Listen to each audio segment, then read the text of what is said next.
Banorët e lagjit vullnetari në rrugën Shes Selman Bici në Elbasan po përballen prej vitesh me probleme të shumta infrastrukturore, të cilat ende nuk kanë gjetur zgjidhje nga institucionet përgjegjëse. Pavarësisht ankesave të përsëritura dhe kërkesave të drejtuara Bashkisë Elbasan, situata vijon të mbetet e pandryshuar, duke vështirësuar ndjeshëm jetën e përditshme të banorëve.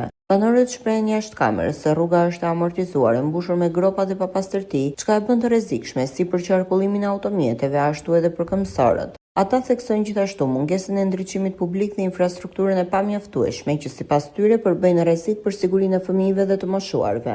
Sipas banorëve, kjo gjendje po vijon prej vitesh pas një ndërhyrje konkrete, pavarësisht kërkesave dhe ankesave të shumta të drejtuara pranë Bashkisë Elbasan. Banorët kërkojnë ndërhyrje të menjëhershme për rehabilitimin e rrugës, vendosjen e ndriçimit publik dhe pastrimin e zonës, duke theksuar se kjo situatë po ndikon negativisht në cilësinë e jetës dhe në vlerën e pronave në lagjen vullnetari.